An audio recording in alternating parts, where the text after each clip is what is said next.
the internets and YouTubes and wherever you happen to be watching this on your phone or what the fuck ever, to an all new Dragon and Ninjas Rambling Review. And this week, this time, this video, we are doing something I'm kind of excited for. Yeah. And if you can tell by the name of this video, it is for the Rurouni Kenshin live action movie. Let that sink in for a few minutes. Rurouni Kenshin live action movie. And live action phone calls. Yes, on the air. But I came across this movie completely by accident. I was on tvnihon.com looking for something to watch. I was on their wiki page, part of it, and they were talking about this one cat that's in Garo, who was also in the new season of Garo, and he was in the Rurouni Kenshin movie. Mm-hmm. And I don't remember what character he played in either one of them. So if you ask me in the comments, my answer will be I don't know. So don't ask. So I looked it up because I thought they were talking about he might have been like a voice actor for the Rurouni Kenshin, like the show. I looked it up and it was like live action movie, and I was like, wait, what? What? Is it a live action? I was like, whoa. So I went and found the trailer for it on YouTube. Floored, man. I was like, whoa. I guess you right there on the spot. You said you gotta get that shit. Yes. Well, if the video is not up by the time this video is up, and if you haven't, if we haven't put up, or we have, you've seen that video or not. In our top 5 favorite animes, Rurouni Kenshin was one of my top 5 favorite animes. I don't remember if it was one of yours. Was it? Rurouni Kenshin, yeah, he was up in there too, in that group. Yeah. And it was one of our top 5 favorite animes, Rurouni Kenshin. And, I'll just go ahead and say, I'm going to go ahead and get this out of the way. Mm-hmm. They nailed it. Yes, they did. I got Dragon, I watched it one time while I was downloading it off the site I found where I got Dragon to watch. I actually got Dragon to finally watch something when I told him to watch something. But look, I got Dragon to watch it. I downloaded it and then I watched all of it. Yeah. And even he was like, whoa, dude, they got it right. So, I've watched it 3 times now in 2 days. I watched it 3 times. It's just, the movie's that good. Yeah. To me, anyway, because I'm a huge fan of the show, and a lot of people, a lot of people probably won't like it because the story is really take it or leave it. The story is really you're either going to think the story's really good or the story's really dumb. Mm-hmm. But the action in the show and the movie is what mainly draws you to it and stuff. But, and I'm not going to get into the story or plot details of either the anime or the movie. Because we're pretty sure they already heard about it. You know, they have heard about that shit. Yeah. If you haven't seen Rurouni Kenshin and if you consider yourself a fan of anime or manga and have not seen Rurouni Kenshin, you need to have your nerd card revoked now. Because you're fucking up. You are fucking up. But basically, the guy, let's just jump right into the review. The movie, I'm gonna go ahead and start this one a little different. I'm gonna give you our score for the movie off the rip. Yeah. 10 out of 10. My God, it's so great, man. It's too good. Dude, if I could give it a 1,000 out of 10, I would. Yes. I've never seen a movie that was more faithful to the source material than this movie. They nailed it from everything from the plot to the characters to the setting to just everything, man. The guy that plays Kenshin, he actually played the title character from Kamen Rider Den-O. He was Den-O from Kamen Rider Den-O. Yeah. And that dude nailed Kenshin. Oh yeah. He was dude. I can never see anybody else playing that dude, man. And he nailed Kenshin. He got him out perfect. And being the huge Kenshin fan that I am, man, I'm glad they kept a lot of the small stuff in the show. Yeah, from the anime and all that shit. Yeah, it's just that. I was like, wow, it's so close. Yeah, dude, the characters got dude, Sanosuke was Sanosuke on the screen, bam, that's the dude from the anime. Yeah. Kaoru, bam, we're gonna get to one of our favorite scenes in a minute that involves Sanosuke and why it's so awesome. We'll get to that in a minute. But that was amazing because it comes out of left field. I totally was not expecting that. It is amazing. But like Kaoru, is Kaoru, dude. Yahiko is Yahiko. Saito is Saito, dude. Like, you know what I'm saying? Like Jinei is Jinei, dude. Like they nailed it. Like everybody across the board, dude. Like I was like, golly, man. I was like, finally somebody did something right. Yeah, dude. Like it's crazy. Why they did it right, and because if they did it wrong, there would be. If they did it like wrong and it was like Dragon Ball level, like no way. Chairs would be thrown and riots would ensue. Telling you now. But look, if that did happen, I'd be like, nobody can do shit like that right then. Like there'd be no hope. Yeah. You know. I'd be like, okay, I'm done. I'm out. No more. No more live actions. But what they did, and I found out because, like I've said hundreds of times before, I'm only OCD about two things: that's locking doors and researching stuff. When you tell me about something, no matter if I find it interesting or not, you gotta look that motherfucker up, right? Yeah. Well, the movie was distributed by Warner Brothers, the American movie company. Warner Brothers. I did not know but that. It was made. Yeah, see, it was made by the Japanese company made it, like one of their big movie companies. I can't remember which one it is right offhand, but they made the movie. And actually, the movie was so good because they brought the guy who created the series from the manga in to help with the movie and stuff. Like my favorite thing about Kenshin, dude, is his speech patterns, the way he talks. Yeah.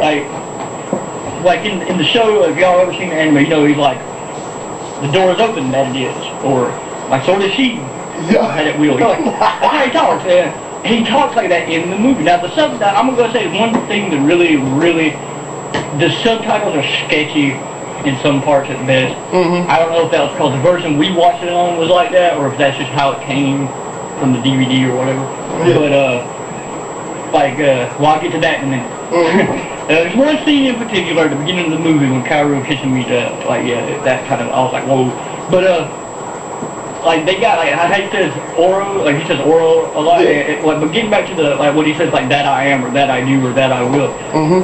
In Japanese, basically, he says degozaru a lot, and what degozaru translates to more or less is like that I will, that I do. It's like the closest thing we have to that, and that's and they kept that in, and I thought it was cool. Another reason I picked that up, man, because I watched Juden Sentai Kyuuger, and they're gold samurai rangers from the Edo period, and he talks exactly like Kenshin.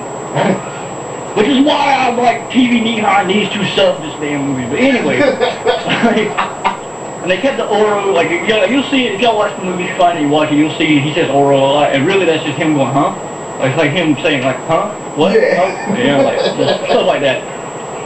But that across the board, every actor nailed their parts, dude. The only one that was not really drastically different, but didn't really look like his, show manga kind of part was probably Saito. Because he was more, because for some reason in the show I remember him wearing more like samurai type outfits, even though he wasn't copping that too. Yeah. But I don't know. I could be, because it's been a really long time since I've seen that show, so I don't know. Don't hold me to that. But just across the board, dude, everything is good in the music. The end.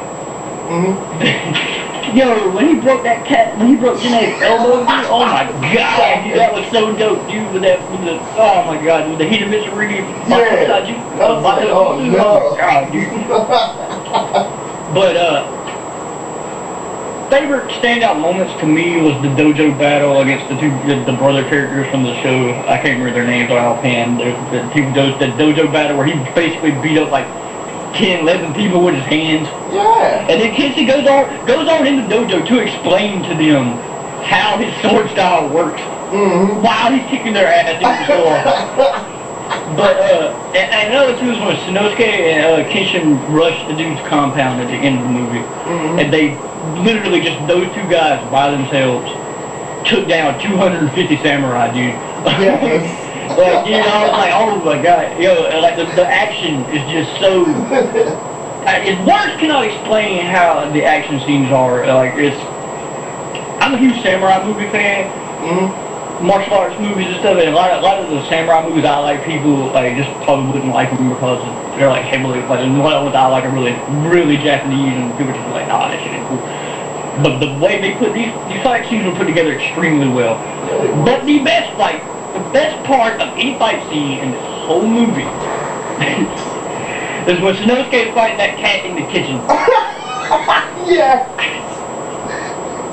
What the hell was that? He's giving him a piece of chicken, a big ass piece of like a Cornish hen or something. Dude, what was that? Yeah, it was like a Cornish game hen or chicken or something. Then he stopped fighting.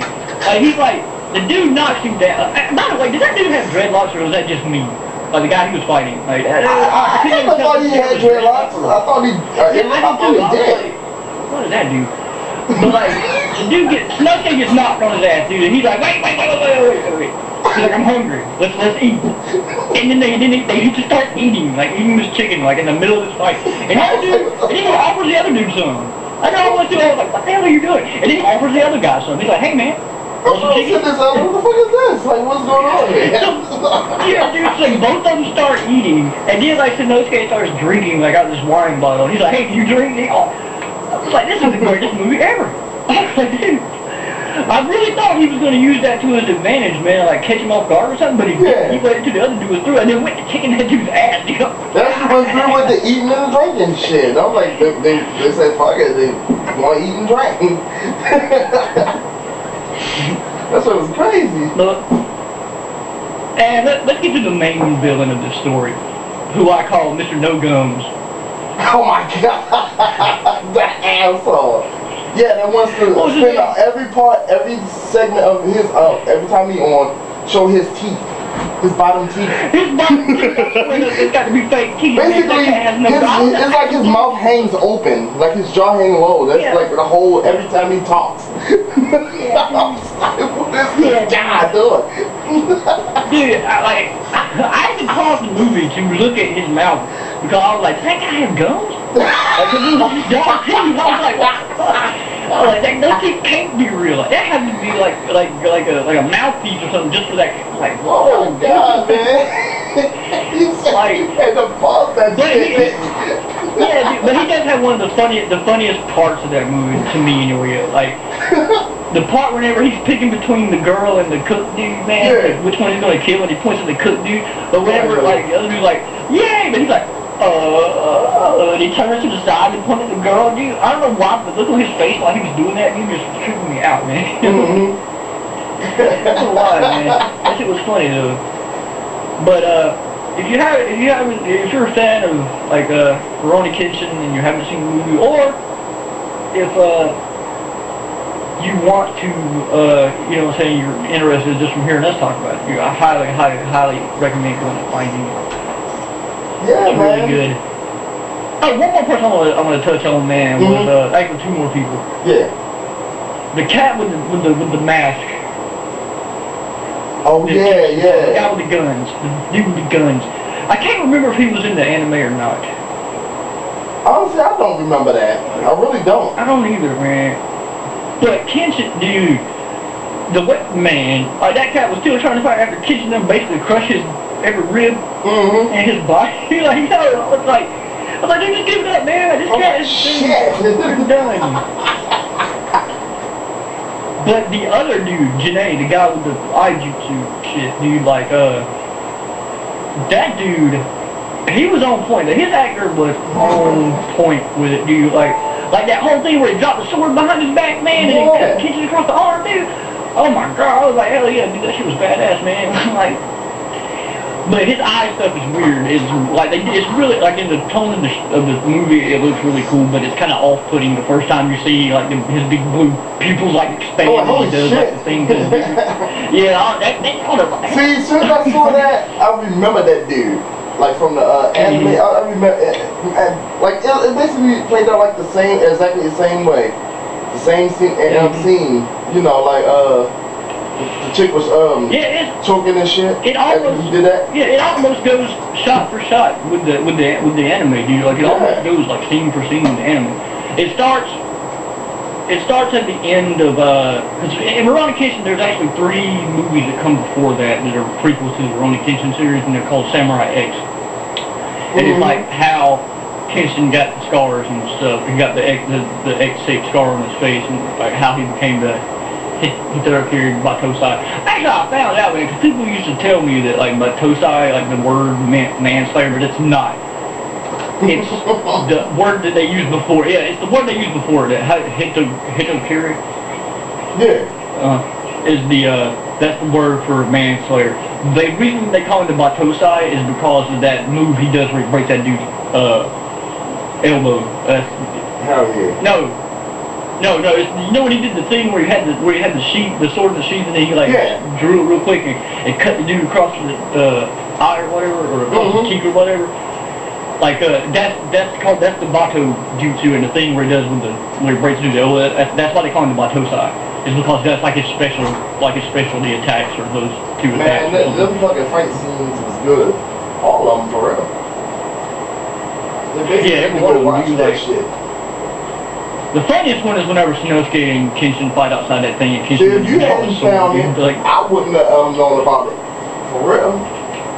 I didn't know it was a movie. I didn't know they made a movie about it. Like, when I found it, it was news to me. I was like, whoa, they got a movie. I like this shit. Like,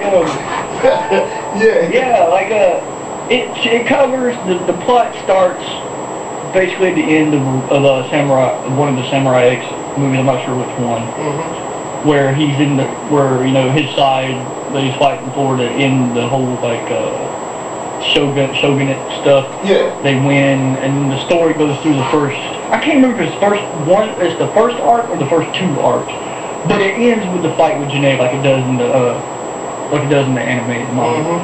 Like, and then they're supposed to be turning it into a movie series. Like the next movie has Dragon's favorite dude, Shishio, or whatever his name is. That's the next movie. That arc is the next movie. And then they got the Kyoto. And then we get the movie where they go to Kyoto to go find that dude's sister or brother, or whatever, that chick's brother, or whatever. And like we get all that. So check it out. Try to find it if you haven't got it. We give it a 10 out of 10. Yes. And we'll see you guys on the next one. Hell yeah.